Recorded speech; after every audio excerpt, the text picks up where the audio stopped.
Sa ngalan ng Ama, ng Anak at ng Espiritu Santo. Amen. Sumainyo ang Panginoon. At sumaiyo rin. Mga kapatid, tinipon tayo bilang isang angkan ng Diyos upang sama-sama tayong magpasalamat at mag-alay sa Kanya sa pamamagitan ng ating mahal na Pong Hesus Nazareno.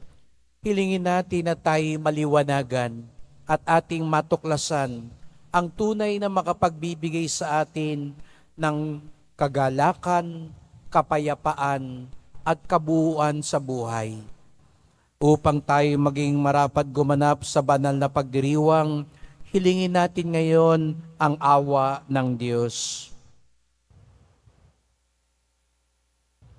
Inaamin ko Sa makapangyarihang Diyos at sa inyo mga kapatid, na lubha akong nagkasala sa isip, sa salita at sa gawa at sa aking pagkukulang. Kaya isinasamo ko sa mahal na Birheng Maria, sa lahat ng mga anghel at mga banal, at sa inyo mga kapatid, na ako'y panalangin sa Panginoong ating Diyos. kawan tayo ng makapangyarihan Diyos, patawarin tayo sa ating mga kasalanan, at patnubayan tayo sa buhay na walang hanggan. Amen. Panginoon, kaawaan mo kami. Panginoon, kaawaan mo kami. Kristo, kaawaan mo kami. Kristo, kaawaan mo kami. Panginoon, kaawaan mo kami. Panginoon, kaawaan mo kami. Manalangin tayo. Ama naming makapangyarihan, ikaw ang may gawa sa mga kaloob mong binibigay. Sa katauhan ni San Luis Gonzaga ay pinagtambal mo ang pambihirang kalinisan ng pamumuhay at pagkapakasakit sa kapagpapatawad ng mga kasalanan. Pakundangan sa kanyang kagitingan at pagdalangin, matularan nawa namin siya sa pagkapakasakit, kundi man sa pambihirang buhay na sakdalinis. Sa pamamagitan ni Jesucristo kasama ng Espiritu Santo, magpasawalang hanggan. Amen. Magsiupo muna ang lahat. Pagbasa mula sa ikalawang aklat ng mga hari. Nung mga araw na iyon, nang malaman ni Atalia na patay na ang anak niyang si Ocasias, sinikap niyang patayin ang lahat ng kamag-anak ng hari. Ngunit si Oas, na anak ni Ocasias, ay naitakas ng tiyan niyang si Josaba, na anak ni Haring Huram, at kapatid ni Ocasias. Itinago niya ito pati ang tagapag-alaga sa isang silid, kaya hindi napatay ni Atalia. Pagkatapos dinala niya ito sa bahay ng Panginoon at doon itinagong 6 na taon habang si Atalia ang nanggahari sa lupain. Nang 7 taon ng pamamahala ni Atalia, ipinatawag ni Huwaida ang pinuno ng mga Kreteo at ng mga bantay sa templo at isinama sa loob ng templo. Pinagtibay nila roon ang isang kasunduan sa pangalan ng Panginoon. Pagkatapos iniharap sila sa anak ng hari. Sinunod ng mga pinuno ang lahat ng inuutos sa kanila ng saserdoteng si Huwaida. Isinama nila kay Huwaida ang kanilang tauhan, pati yaong hindi nakatalagang manungkulan kung araw ng pamamahinga. At ibinigay ni Huwaida sa mga kapitan ang mga kagamitang ni Haring David, ang mga sandata at pananggalang na nasa bahay ng Panginoon, at bawat kawal ay tumalaga sa kanya-kanyang lugar, nakahanda sa anumang mangyayari. Ang iba'y sa gawing timog, ang iba'y sa hilaga. Sa paligid ng altar at ng tirahan ng hari, inalabas ni Huwaida ang prinsipi. Kinurunahan niya ito. Inaabot ang aklat ng kautusan. Binuhusan ng langis at itinilagang hari. Pagkatapos nagpalakpakan sila at nagsigawan, "Mabuhay ang hari!" Nang marinig ni Atalia ang pagkakaingay ng mga bantay at ng mga tao, pinuntahan niya ang mga ito sa bahay ng Panginoon. Pagdating doon, nakita niyang nakitindig ang hari sa isang mataas na lugar tulad ng kinaugalian. Ang mga kapitan at ang mga taga-ihip ng trumpeta ay nakatayo sa tabi nito. Ang buong bayan naman ay di magkamayaw sa galak at walang malamang gawin sa pag-ihip ng kanilang trumpeta. Nang makita ito ni Atalia, sinira niya ang kanyang kasuotan at malakas na sinabi, "Ito'y isang malaking kataksilan." Inuutos ni Huwaida sa mga kapitan, ilabas ang babaeng iyan at patayin, pati ang sinumang susunod sa kanya. Ngunit huwag silang papatayin sa bahay ng Panginoon. Siya'y sinunggaban nila, inilabas sa daanan ng mga kabayo ng hari, papasok sa palasyo, at doon pinatay. Pagkaraan noon, siniriwa ni Huwaida ang tipan ng Diyos at ng mga tao. Muli niyang pinanumpa ang hari at ang mga tao na sila'y papailalim sa tipan. Ang mga tao'y nagtuloy sa templo ni Baal. Giniba nila ito at winasak, pati rebolto ni Baal. Pinatay nila sa harap ng altar si Matan, na saserdote ni Baal, at si Huwaida ay nagtalaga ng mga bantay sa bahay ng Panginoon. Nagdiwang ang bayan at naging mapayapa sila mula nang patayin si Atalia sa tirahan ng hari. Ang salita ng Diyos. Salamat sa Diyos.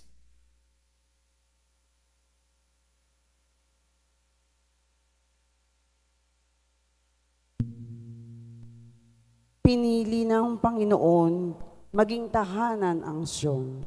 Pinili ng Panginoon maging tahanan ang Siyon. Ang iyong pangako sa lingkod mong David, huwag mong babawiin. Ganito ang iyong pangakong habiling. Isa sa anak mo ang gagawin kong hari upang mamahala, matapos na ika'y pumanaw sa lupa. Pinili ng Panginoong maging tahanan ang Siyon. Kung maging tapat ang mga anak mo'y sa bigay kong tipan, at ang mga utos ko ay igagalang. Ang mga anak mo'y pawang magaharing walang katapusan. Pinili ng Panginoong maging tahanan ang Siyon. Pinili ng Poon na maging tahanan ang lungsod ng Sion. Ito ang wika niya. Doon ako titira panghabang panahon. Ang paghahari ko'y magmumula roon. Pinili ng Panginoong maging tahanan ang Siyon. Sa lipi ni David, ako ay kukuha ng haring dakila upang maingatan ang pagpapatuloy ng pamamahala. Yaong kaharian niya ay uunlad at mananagana. Ang kaaway niya'y manganga pahiya. Pinili ng Panginoong maging tahanan ang Siyon. Magsitayo na po ang lahat.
Sumainyo ang Panginoon. At sumaiyo rin. Ang mabuting balita ng Panginoon ayon kay San Mateo. Papuri sa iyo, Panginoon.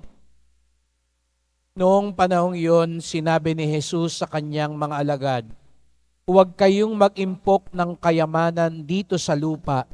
Dito'y may naninirang tangna at kalawang, at may makapapasok na magnanakaw. Sa halip, impukin ninyo ay mga kayamanan sa langit. Doon ay walang maninirang tangga at kalawang, at walang makapapasok na magnanakaw. Sapagkat kung saan naroon ang iyong kayamanan, naroon din naman ang inyong puso. Ang mata, ang pinakailaw ng katawan. Kaya't kung malinaw ang iyong mata, maliliwanagan ang buo mong katawan. Ngunit kung malabo ang iyong mata, madirim lang ang buo mong katawan. Kaya't kung ang liwanag na nasa iyo'y kadiliman pala, napakadilim niyan."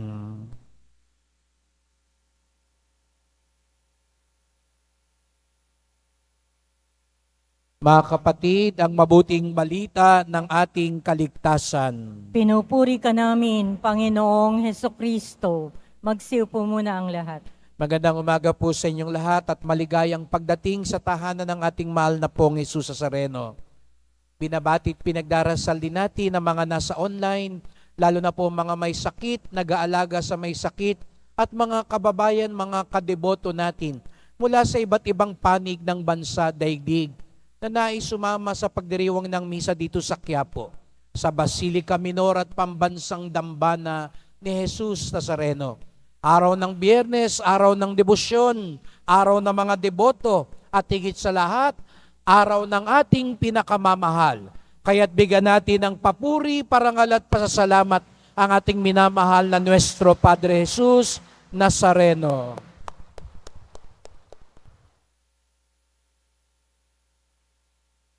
Mula nung ako'y dumating dito sa Quiapo, napansin po ng mga kaibigan ko na nagsasalamin na ako. Kaya sabi na, "Father, lumabo ba ang mata mo sa Quiapo?" Isa lang ho ibig sabihin ng tumatanda na rin ho ako. At napakaganda ng sinabi ng Panginoon ngayon, ang mata ang pinakailaw ng katawan. Kaya't kung malinaw daw ang mata, maliliwanagan ang buo mong katawan. Ngunit ang mata na tinutukoy dito ng Panginoon ay ang puso. Ang puso daw natin ang sana maliwanagan. Kaya't sabihin mo nga sa katabi mo, maliwanagan ka na sana. Ayan, mukha bang nagdidilim ang paningin ng katabi mo, no? Maliwanagan. Lahat po tayo dito may hinahanap sa buhay. Kaya nga, napadpad ka siguro ngayon dito sa Quiapo, may dinadasal ka, may hinahanap ka. Kaya't magandang suriin sapagkat ang dinadasal natin, ang hinihiling natin, ang talagang hinahanap natin sa buhay. Kaya't ang unang tanong ngayong araw na ito, anong hinahanap mo sa buhay? Ano yung hinihiling mo sa Poong Nazareno na sana matuklasan mo na at matanggap mo na sa buhay? Naghahanap ka ba ng kalusugan, kapanatagan, kapayapaan? Naghahanap ka ng trabaho, love life? Naghahanap ka ng makapagbibigay sa iyo ng maayos na kabuhayan? Wala pong masama doon. Kaya nga, gano'n na lang katindi ang debosyon natin sa mahal na Nazareno. Dahil naniniwala tayo, malakas ang loob natin, kumpiyansa tayo, na yung hinahanap natin sa buhay, ipagkakaloob niya sa atin. Na yung hinihiling natin, ibibigay niya sa atin. Amen? ang naniniwala na ipagkakaloob ng pong Nazareno ang kanilang hinihiling at hinahanap, itaas ang kamay at pumalakpak ng mas malakas.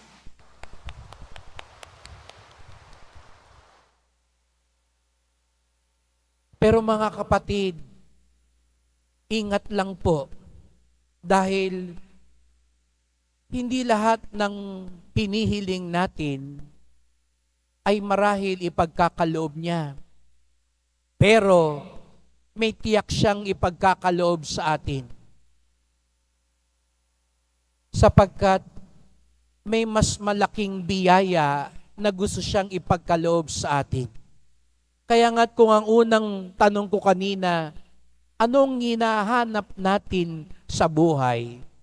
Ang ikalawang tanong ko po, na sana pagnilaya natin, yung bang hinahanap natin, madadala po ba natin sa langit? Yung hinihiling mo ngayon na ibigay sa'yo, madadala mo ba yan sa langit? O baka maiiwan mo lang din yan dito sa lupa?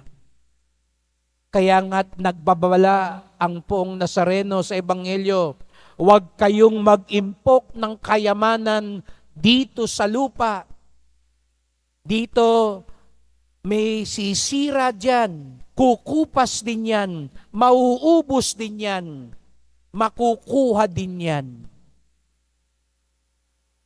Hinahanap mo ba lagi pera? Lagi mo nalang bukang bibig, pera, kapangyarihan,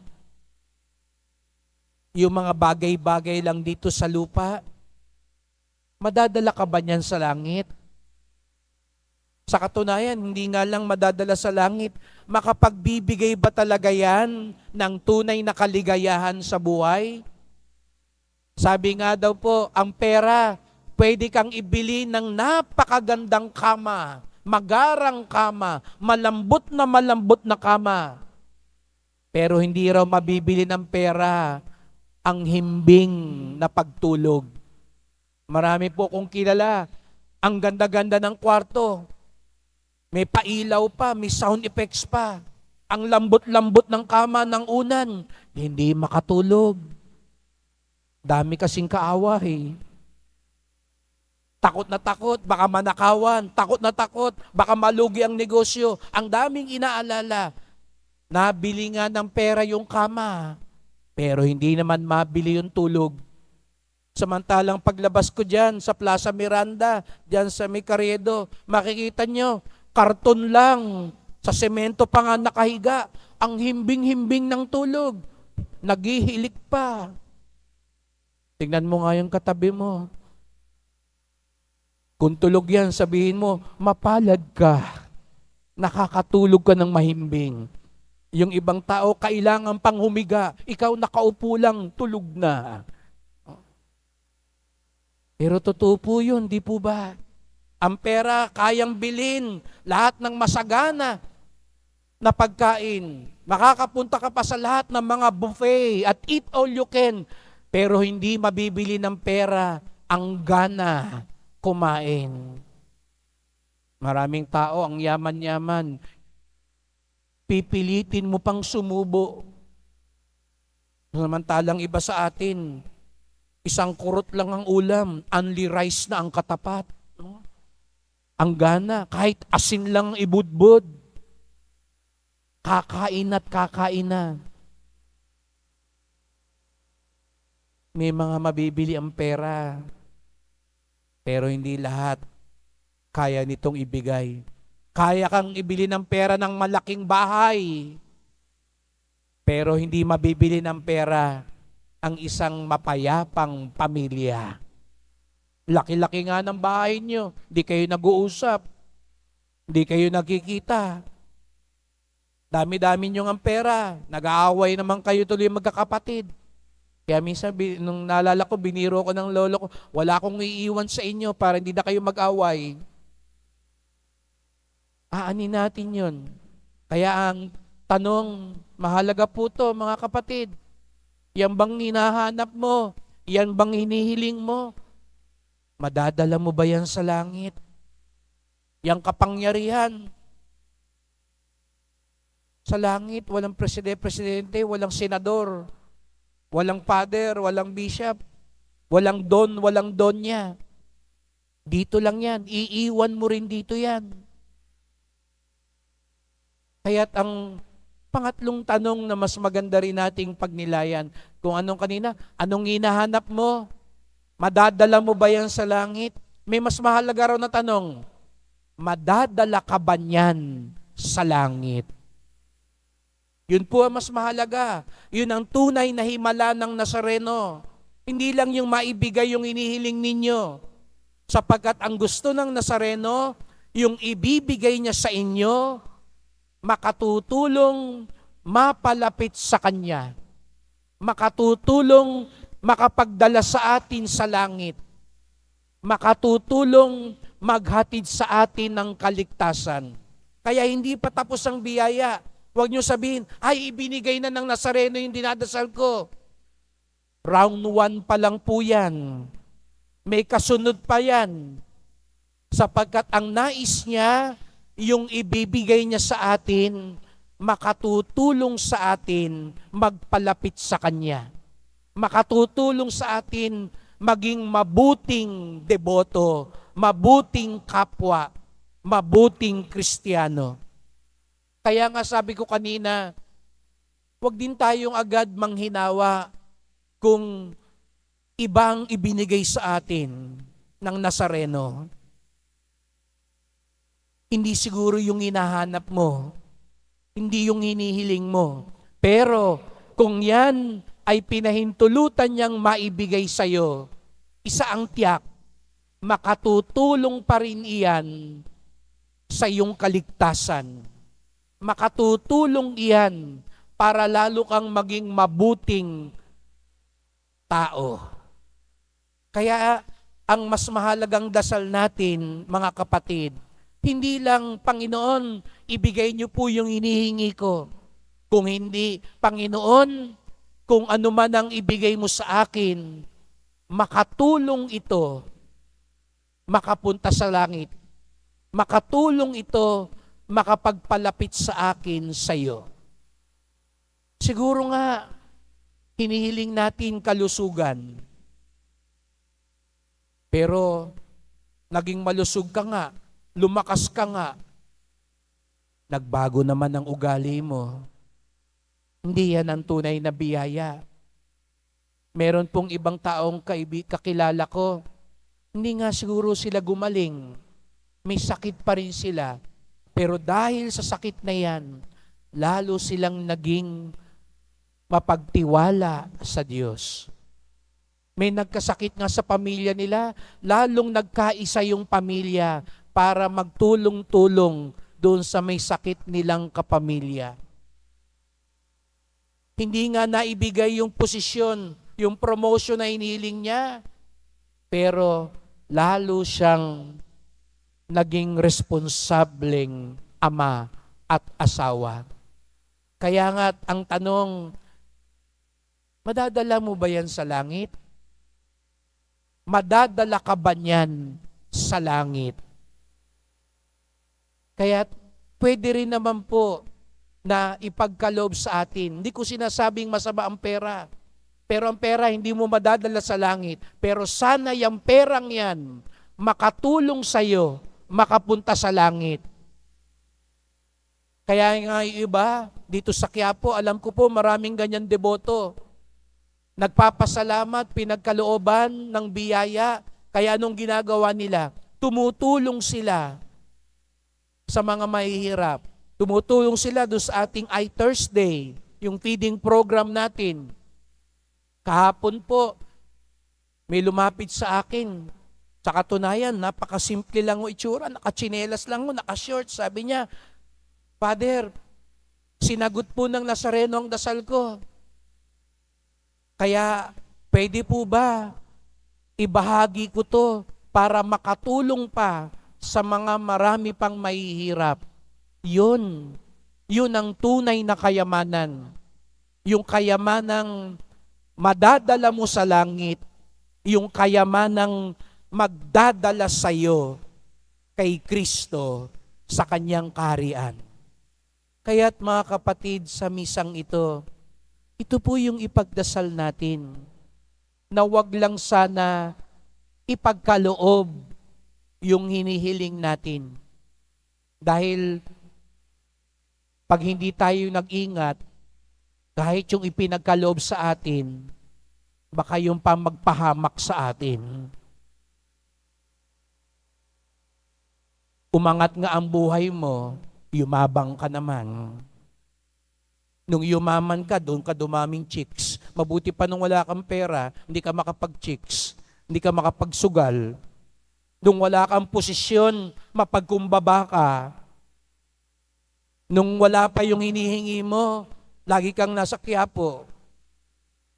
Kaya sana po mga kapatid, yung hinahanap natin, madadala natin sa langit at magdadala sa atin sa langit kasama ni Jesus Nazareno, ang ating tunay na liwanag at kayamanan. Kaya't magdasal po tayo. Mahal na pong Jesus Nazareno, narito na naman po kami. May mga hinahanap po kami sa buhay. May mga hiling po kami sa inyo. Nawa ang aming hinahanap at hinihiling, madala namin sa langit. Hindi lang yung nauubos at naglalaho dito sa lupa. Patawad po kung minsan nabubulagan kami nang mas ninanais namin yung biyaya lang ng lupa. Samantalang ang tunay mong biyaya ay yung makapagpapalapit sa iyo, makapagdadala sa amin sa langit at sa iyong kaharian. Kaya nga't mahal na pong Jesus Nazareno, kung ito po ang inyong kalooban, ipagkaloob niyo po ang aming dinadasal. At kung ano man po ang ipagkaloob niyo sa amin, matanggap namin ito ng may maluwag na kalooban at matibay na pagtitiwala. Sapagkat alam namin, anuman ang iyong pagkaloob, ito ay makatutulong sa amin, makapunta sa langit at mapalapit sa iyo. Sapagkat wala nang hihigit pa na kaligayahan at kayamanan kung hindi ang makapiling kayo sa iyong kaharian.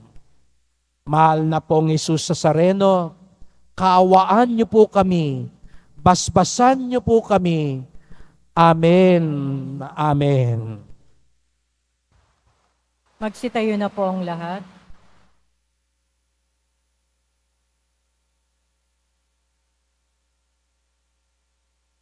Mahal ko mga kapatid, hinahamon tayo ni Jesus na mag-ipon ng kayamanan sa langit kaysa kayamanan sa lupa. Ituon natin ang ating puso sa kalangitan sa ating pananalangin at ang ating tugon. Panginoon, maghari ka sa aming mga puso. Panginoon, maghari ka sa aming mga puso. Ang simbahan naway gawing malaya mga kalalakihan at kababaihan sa pagkaalipin sa materialismo sa pamamagitan ng pagtuturo sa kanila ng mga bagay na pinahalagan ng kaharian ng Diyos. Manalangin tayo. Panginoon, maghari ka sa aming mga puso. Ang mga politiko at lingkod pangmamamayan naway magsimula ng mga programa at proyekto sa kabuoang pag-unlad ng lipunan at kanilang mga nasasakupan. Manalangin tayo. Panginoon, maghari ka sa aming mga puso. Ang mga taong pinagkatiwalaan ng higit na kayamanan naway mapagtanto ang kanilang katayuan bilang mga tagapangalaga lamang at hindi mga lubos na nagmay-ari ng mga biyayang kanilang angkin. Manalangin tayo. Panginoon, maghari ka sa aming mga puso. Ang mga pinagkaitan ng mga bagay sa mundong ito naway mapagtanto ang kagandahan ng pagtutuon ng kanilang puso sa makalangit na kayamanan. Manalangin tayo. Panginoon, maghari ka sa aming mga puso. Ang mga nagdusa at namatay sa pananampalataya, naway umani ng makalangit na gantimpala. Manalangin tayo. Panginoon, maghari ka sa aming mga puso. Tahimik natin ngayon idulog ang iba pa nating kahilingan at ipagdasal natin na yung mga hinihiling natin makatulong sa ating kabutihan at kaligtasan.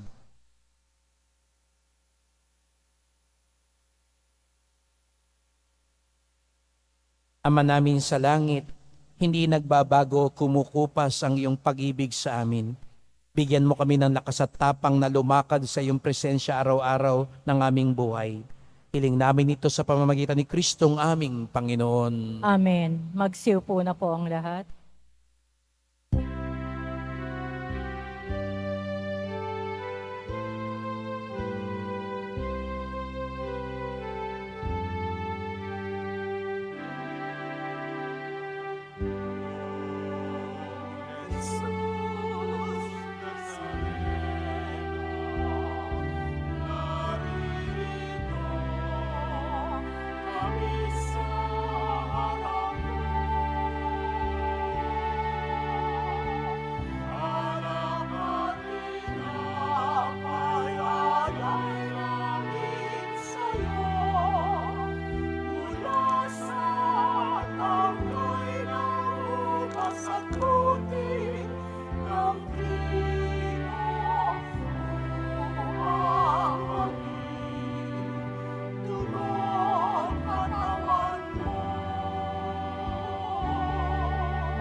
Magsitayo na po ang lahat.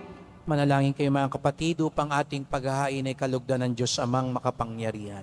Tanggapin nawa ng Panginoon itong paghahain sa iyong mga kamay, sa kapurihan niya at karangalan, sa ating kapakinabangan at sa buong sambayanan niyang banal. Ama naming lumikha, gawin mo kami makadulog katulad ni San Luis na nararamtan lagi ng kadalisayan para sa piging mong banal, upang sa aming pakikinabang kami lalong managana sa kayamanan ng iyong pagmamahal.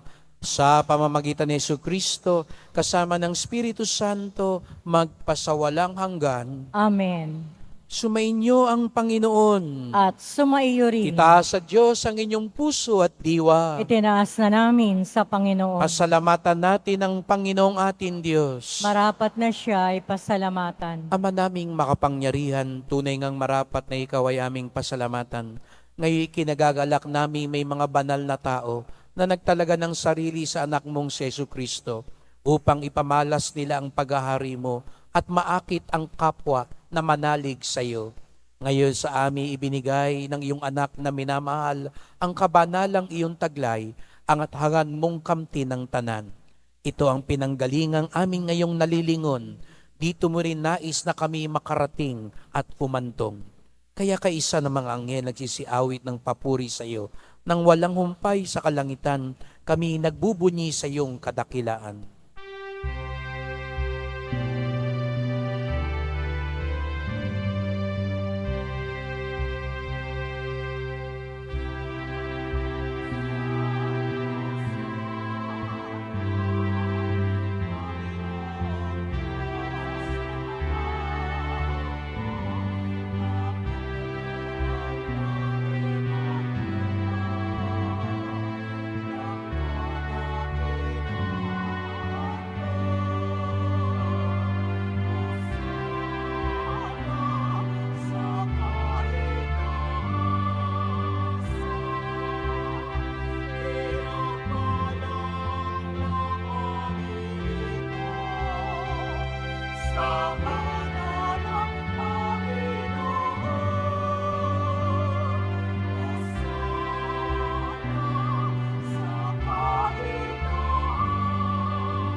Magsiluhod po ang lahat.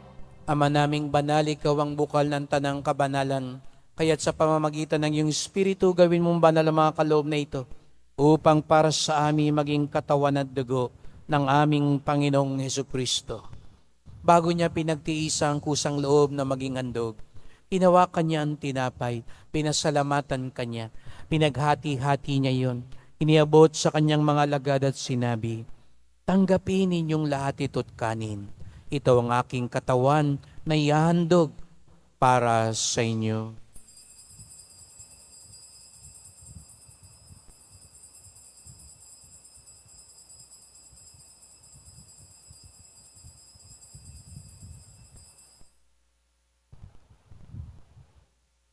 Gayun din naman ang matapos ang hapunan, ninawakan niya ang kalis. Muli kanyang pinasalamatan.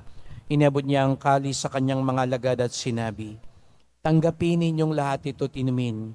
Ito ang kalis ng aking dugo, ng bago't walang hanggang tipan.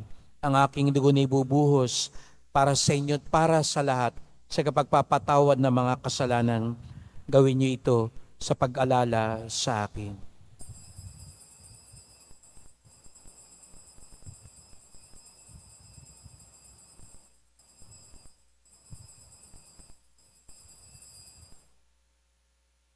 Magsitayo na po ang lahat. Ipagbunyi natin ang misteryo ng pananampalataya. Si Kristo'y namatay, si Kristo'y nabuhay, si Kristo'y babalik sa wakas ng panahon. Ama, ginagawa namin ngayon ang pag-alala sa pagkamatay at muling pagkabuhay ng iyong anak. Kaya tinalay namin sa iyon tinapay nagbibigay buhay at ang kalis na nagkakaloob ng kaligtasan. Kami nagpapasalamat dahil kami yung minarapan at tumayo sa harap mo para maglingkod sa iyo.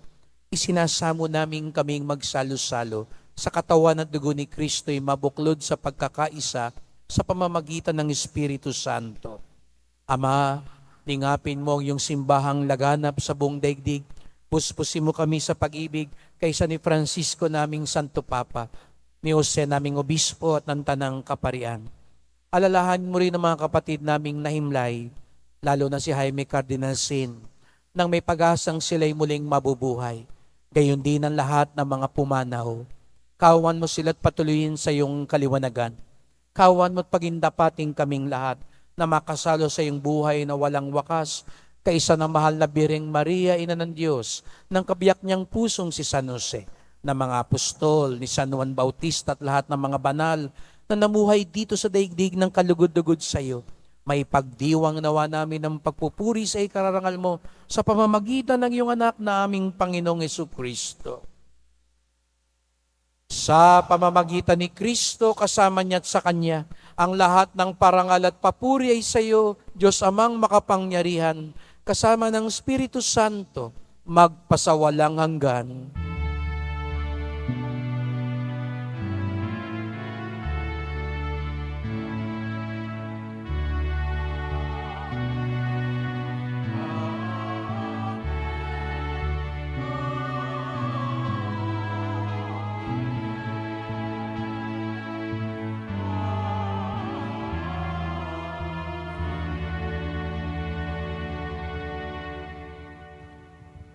Tayo'y mga anak ng Diyos. Ang makapiling si Jesus Nazareno sa langit, ang pinakabiyaya at gusto niya sa atin. Kaya tayo ngayon ay umawit at tumawag sa ating Ama sa Langit.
Iniling namin kami adya sa lahat ng masama, pagkalooban ng kapayapaan araw-araw, iligtas sa kasalanan, ilayo sa lahat ng kapahamakan, samantalang aming pinananabikan ng dakilang araw ng pagpapahayag ng tagapagligtas naming si Jesu Kristo. Sapagkat iyo ang kaharian at ang kapangyarihan at ang kapurihan magpakailanman. Amen. O Panginoong Jesucristo, sinabi mo sa iyong mga apostol at ngayon sinasabi mo sa amin lahat dito, kapayapaan ang iniiwan ko sa inyo, ang aking kapayapaan ay binibigay ko sa inyo. Tungayan niyo pong aming pananampalataya, huwag pong aming mga kasalanan. Patawad po kung kami nabubulagan lamang ng mga kayamanan dito sa lupa. Nakakaligtaan namin ang tunay na kabutihan at kaligtasan. Liwanagan niyo po kami, Panginoon. Pagkalooban niyo po kami ng kapayapaan at pagkakaisa ayon sa iyong kalooban, kasama ng Espiritu Santo, magpasawalang hanggan. Amen. Ang kapayapaan ng Panginoon ay laging sumainyo. At sumaiyo rin. Magbigayan tayo ng kapayapaan ni Kristo sa isa't isa.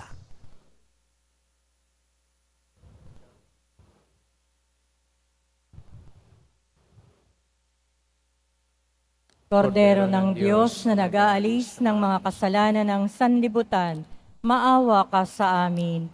Kordero ng Diyos na nag-aalis ng mga kasalanan ng sanlibutan, maawa ka sa amin. Kordero ng Diyos na nag-aalis ng mga kasalanan ng sanlibutan, ipagkaloob mo sa amin ang kapayapaan. Magsiluhod po ang lahat.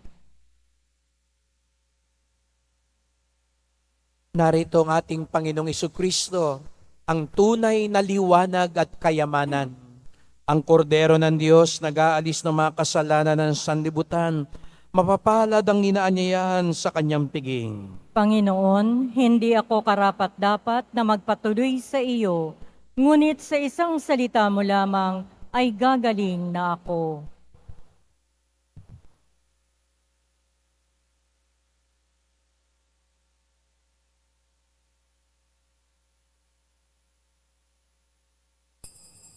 Para sa lahat ng tatanggap ng banal na komunyon, sasagot po tayo ng amen pagkasabi ng pari o ng lay minister ng katawan ni Kristo at isubo agad sa bibig bago umalis sa harapan ng pari o lay minister. Sumunod po tayo.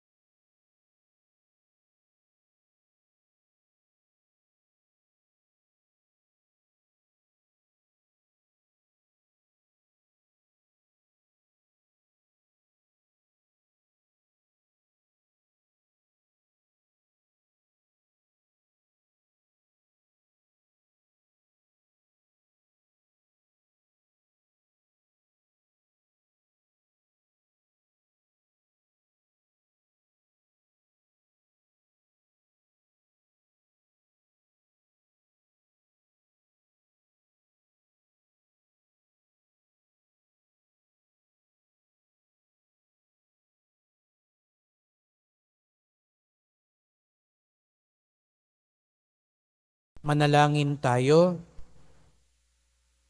Ama naming mapagmahal, kaming iyong pinapagsalo sa pagkain ng mga anghel, ay gawin mong makapamuhay sa pagkauliran ni San Luis Gonzaga, sa pagtanaw lagi ng utang na loob sa iyong kadakilaan, sa pamamagitan ni Jesu Kristo, kasama ng Espiritu Santo, magpasawalang hanggan. Amen. Salamat po sa inyong pagpunta dito sa Quiapo. Ingat po kayo sa pag-uwi. Salamat po sa mga naglingkod sa misa at sa inyong tulong sa simbahan. Mga pamisa, love offerings, online donations para po sa pagpapaayos, paglinis ng simbahan, at sa mga nagdadala ng bigas, dilata, noodles, at iba pang pang-ayuda. Ang simbahan ng Quiapo, ang isa sa mga unang tumutugon sa mga nasalanta, nasunugan, at mga parokya at kumbento na may mga programa para sa mga mahihirap.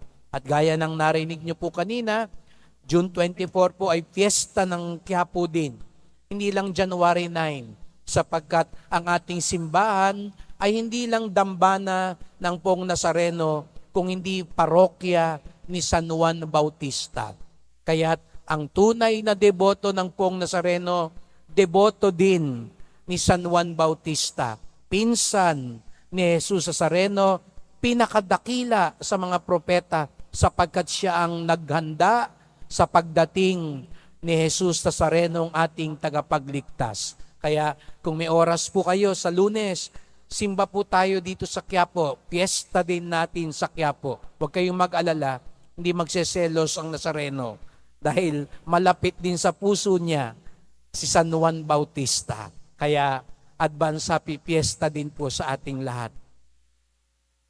Ang tunay na biyaya ng Poong Jesus Nazareno ay yung madadala natin sa langit at makapagdadala sa atin sa kanyang kaharian sa buhay na walang hanggan. Sumainyo ang Panginoon. At sumaiyo rin. Mahal na Poong Jesus Nazareno, inihayag mo sa pamamagitan ng krus ang walang maliw na pag-ibig ng Diyos sa sangkatauhan. Pakinggan mo ang kahilingan ng iyong angka na nagsusumamo sa iyo. Makamtanawa nilang iyong katugunan at tanggapin ang kasagutan ng may utang na loob na tinatanaw. Basbasan din po ninyo ang dala nilang mga imahen at dasalan sa pamamagitan ng bendisyon na ito. Naway maalala nila mga pangako sa binyag na ikaw ang kanilang ibigin at paglingkuran bilang Panginoon, magpasawalang hanggan. Amen. At pagpalain kayong lahat ng makapangyarihang Diyos, Ama at Anak at Espiritu Santo. Amen. Humayo kayong taglay ang liwanag at biyaya ng Poong Jesus Nazareno. Salamat sa Diyos.